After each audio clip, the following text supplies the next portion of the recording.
Welcome, guys. Thanks for joining again. B Sports Picks. Yesterday was another winning day, 7-2. The day before that was 8-3. So I gave away yesterday the Tigers. Actually, I'm going to talk about it. I do have a very strong play for you guys. I'm going to hook you guys up with this video. So we were on a 3-day winning streak. Then we had a losing day. Then right now we're back on a winning streak for 2 days. So basically in the last 6 days, we've had 5 winning days so far. So it's been a good month. And overall, like I said, we did have a losing day in between those 3 and 2 days. But overall, we've been doing very well. And I'm going to show you the team that I like today. So yesterday, very quickly, I had 2 of these under RBIs. I've been talking about these. These have been extremely well for us. You can see the odds are dramatic. They're very high, so you have to kind of parlay these, but it's been hitting so high. I've been hitting very, very heavy with these under RBIs. They've been very massive for us, and those have been sharing only in the VIP. I think sometimes they're thrown in the Discord, but it mostly been for VIP, and they've been extremely high hit rates. So that was yesterday. Then we had 2.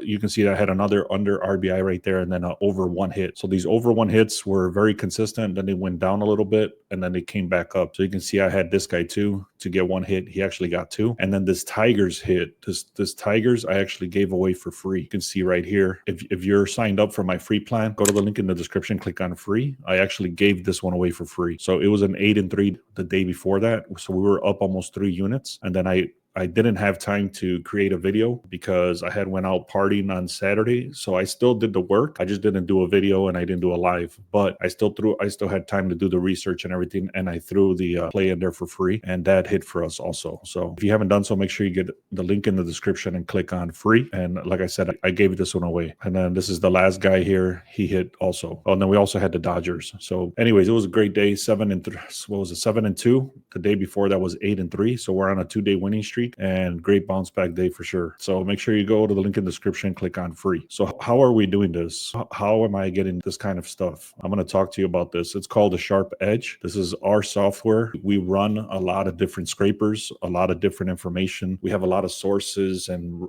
robots that go out and scrape data and all this stuff. And then once it's all filtered out, we only look at the best looking stuff that we like. And once we put it all together, it makes a lot more sense, because I'm going to go through this. You can see it's a lot of information. I'm not going to go through it all. I'm just going to give you the main points. But basically, look at this. I'm going to bring this down more. Right now it's ridiculous. It's 10 pages for 1 game. But again, it's a lot of information. So basically, I guess what I'm trying to say is that this thing that's called a Sharp Edge, it gives you the pretty much even flooring with the books, okay? Because we have so much data. So let me get into it, man.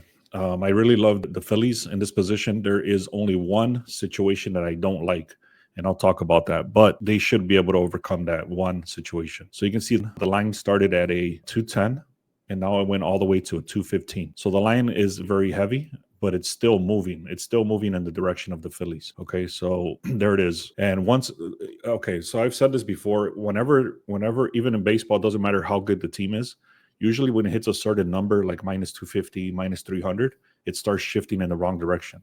But in this case, it's already heavily juiced at 215, and it's still going higher. So what that's telling you is that 27% of the bets that's coming in right here, the books have no respect for that at all.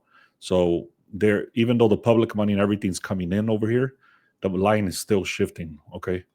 So anyways, look at this. The Padres have 13% of the tickets, 27% of the money, but over here, they have Phillies have 87% of the tickets, 73% of the money, and the line is still shifting. So basically, professional interpretation means that they're not respecting the Padres' money coming in at all. And then we have over here, this is where I was going to tell you the situation I don't like is the Padres in the last 10 days or last 10 games. They've been very good as far as hitting goes.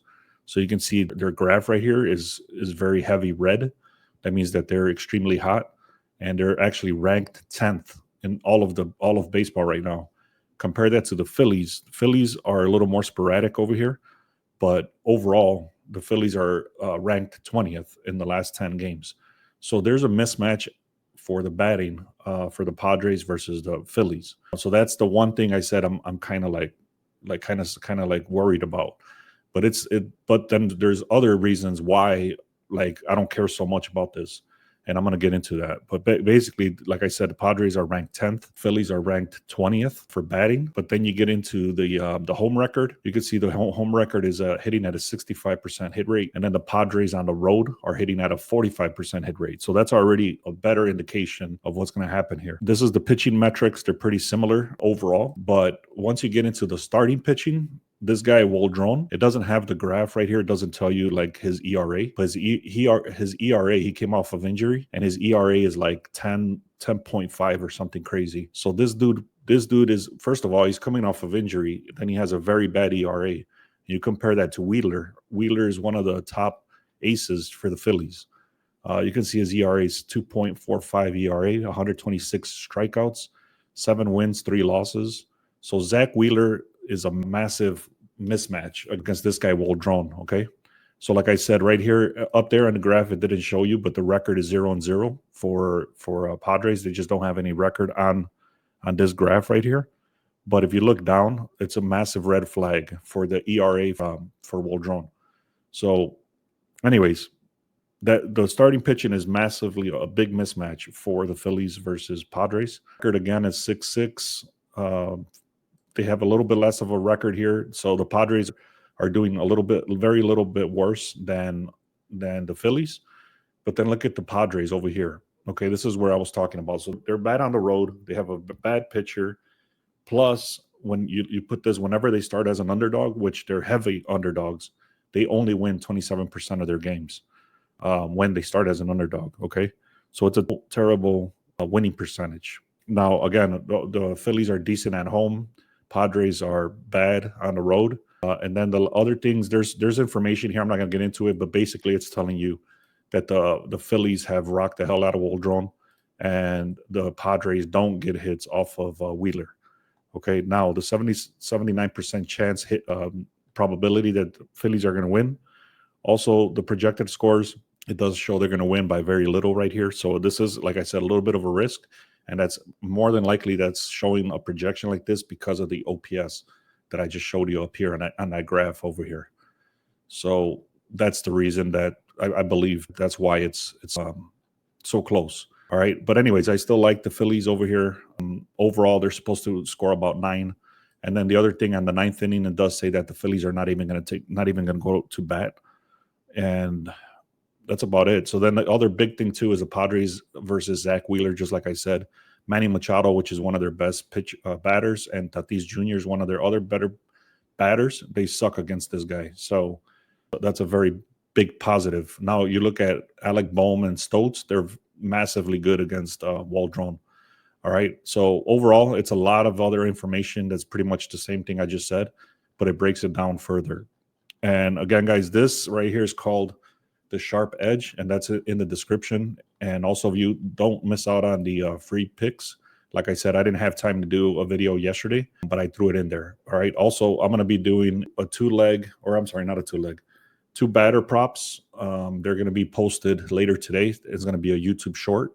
So if you guys haven't done so, make sure you subscribe so you can get the 2 batters on there. All right. And here's the ticket, guys. It's the Phillies at a -1. That's a little bit of a risk because they have to win by 2 in order for you to win. Otherwise, if they win by 1, it's a push. But the problem here, like I said, is the strong batting on the Padres. But then I already talked about how heavy the pitching is against them and how the Padres' best batters suck against Wheeler. So I'm taking the extra risk to get better odds on the -1. But if you don't want to risk it, just take the money line. I think the best you can get it as -215 or something like that. But anyways, that's what I'm going with, guys. Let me show you. I'll show you the batters. I think I have 5 batters total. I already threw them out there for VIP. The link is in the description for that, but I'll give you 2 of them, which are going to be posted on the YouTube short here shortly. So let me just pull this up. So the first one real quick is this dude has been hitting for us a lot. He is kind of expensive right now. I actually had to put him together. You either can go live with this guy. I did a couple of videos on how to get this guy or any batter live, make it a lot easier on yourself. That video is posted on my channel as well. But basically, Yandy Diaz to get 1 hit. I've already done the research. Basically, this pitcher is decent over here, Romanson. But if you scroll down, this dude comes up to bat 4 to 5 times. The Rays are one of the top teams to get on base, so they're getting a lot at bats. You can see right here, this dude comes up to bat a lot. He's exceeded this line 18 of his last 19 games. And I've already looked at the chart. The chart looks very good. Where this guy throws, this guy hits. So, for example, this guy throws this top right corner. You can see it's red over here, and this guy hits the hell out of that corner at a 0.500. So, anyways, I've done the research. This guy should get a hit pretty easily. We'll see how that goes. He's been getting a lot of hits. He's hitting at like I showed you here, 90% hit rate. But just look at how many hits he gets. He gets 2, 3, 2, 2, 2, 3, 1, 2, 2, 1. So overall, that's about, I don't know, 19 hits in the last 10 games. And like I said, he's been hitting for us because we've been taking 1 hits with this guy. So now the next guy is, let me go back in here. I don't know what happened. It just got cut off there, but let's see. So next guy right here, he's a little bit less consistent as this guy, but he's been getting a lot of hits lately too. And the problem with this guy, well, Yandy Diaz too, but this guy more than him, is that they tend to walk this guy more often because he's a massive home run machine. So you got to be careful with this because they do tend to walk this guy. All right, Julio Rodriguez to get 1 hit. Overall, like I said, he's less consistent than the other guy. You can see he's hitting at an 80% hit rate, but he's been in the last 5 games. He's gotten, what is this, 7, 6, 7, 8 hits in the last 10 games or 5 games. He does come up to bat less than the other guy. Overall, the thing I do like about him too is that he's going against Wacha, and he's hit 3 hits off this guy already, almost at a 0.300 or 30%. So I also, like I said, did the research. I always do the research now for every batter, and I look at their graph right here. So where the pitcher pitches and against where he hits, and this matches. So Julio Rodriguez to get a hit, Yandy Diaz to get a hit, and I'm going with the Phillies at a -1. So anyways, guys, that's the Phillies -1. I'm taking Julio Rodriguez to get a hit, and was my favorite play for today. My Phillies -1 is the favorite one. I did the research already. I looked through every single game every day, and what I used to do when I first started, I would go through every single game and I would try to get all the data for all the games. So what this means is that there's, I think, 7 games today. So instead of looking at 10 pages, I would have been looking at 70 pages. I stopped doing that. I started looking at the very, very strong data first, and whatever was sticking out, then I would look deeper into those games. And that has saved me so much time because now I don't look through every single detail for every single game. I look at the most important stuff, like the starting pitcher, for example, the head-to-head trends, the line moves, the things like that. So once there's a checklist I go through. So once the team matches, like this, let's say 4 checklists, then I look deeper into the game like this. So love your research. Would like your thoughts on the A's and the Rays and Cincinnati, Boston. So Boston did come up for me. Let me see. I sent some information here to my business partner this morning. Let me pull this up. Give me a second. So let me see. The Rays, they have much better pitching with Robinson versus Lopez. There is a team gap between the Athletics. They're 34 and 52, so they're way worse than the Rays. Rays are 47 and 37. So the Rays have been dramatically better lately. I think they're top 5 for OPS. We actually went with the Rays like 2 days ago. They won 11-3 or something like that. So it does show that they're much more superior to the Rays. The one thing I didn't like is the line was shifting in the wrong direction. I don't have it written down here exactly why I skipped it, but I believe it was because the line was moving in the wrong direction. The what do you call this? The stats and everything does show that the Rays should win that game, but I'm staying away. That was for the Rays. Now Cincinnati and Boston. Boston did come up, but it's telling me there's not. First of all, there was not. They were telling me that Burns, he's only had 1 start, and then Crochet's a very bad record. So the 2 starting pitchers were too uncertain to give a strong answer. And then the line, I think. Let me look at the line. Give me a second. So the line is going in the opposite direction. It's actually going for the Reds. I think that was the reason also. And then there was contradictions. And then for the Rays, I will tell you the line shifted heavily. Let me take a screenshot so you can see what the hell I'm talking about. The line shifted dramatically different towards the Athletics. I'm not going to get into all the details, but I will show you the line move so you can see it. And check this out. The line shifted from 220 and now it's all the way at -170. So that's a 50-point line move, 50 cents of juice going in the wrong direction. That is not a good sign. That's a bad sign. Plus, there's only 15% of the money coming in on the A's. Yet that 15% of the money made the line shift that dramatic. That means there's heavy, sharp money coming in on the Oakland A's. All right, Matt Olis. Do you like the Rays to win today? I'm staying away from the Rays. I just showed you why right there. It's a heavy, dramatic, going the opposite direction. It's not even close. It's 50 points of juice. I'm staying away. The sharp money is definitely coming in on the Athletics. Even if the research says stay away. Okay, so let me be very clear with something. Okay, I don't force anything. So if you follow me for any amount of time, I never force anything. Okay, so if something is telling me I stay away, if there's nothing on the board, I don't do it. I would rather place zero bets than place something like this, because it doesn't matter how good I think I'm going to win. If this is telling me to stay away, I'm staying away. I don't care. I don't need to force anything. Okay. I could just wait till tomorrow if this was the case and this was the only the only game on the board. So you should think like that too. You don't have to force anything. If this thing is telling you, asked me, and I'm telling you, this looks horrible as far as the sharp money is coming in on the Athletics.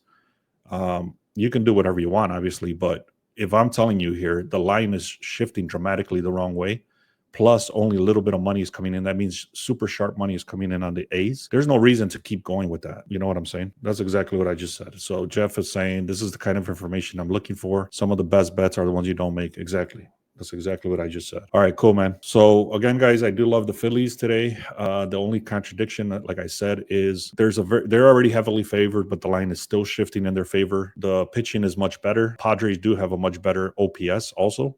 So that's a contradiction. But when they go against Wheeler, they're not that good against Wheeler. So let me kind of look this up real quick. Just kind of a little bit. My money's already in there, but I wanted to confirm something. So let's see. You can see this confirms it. The Padres, they have Luis Arias, which we've been hitting with a lot lately. He actually came up for me to get one hit today. But the reason I stayed away is his average is very low. You can see it's a 1.16% hit rate. Machado's a 15% hit rate. And Tatis Jr. is a 16% hit rate. So they're top one. They're basically, there's four top players here, which is Jackson Merrill, Luis Arias, Machado, and Tatis. But out of all those batters, three of them are very low against Wheeler. So I hope that makes sense, man. All right.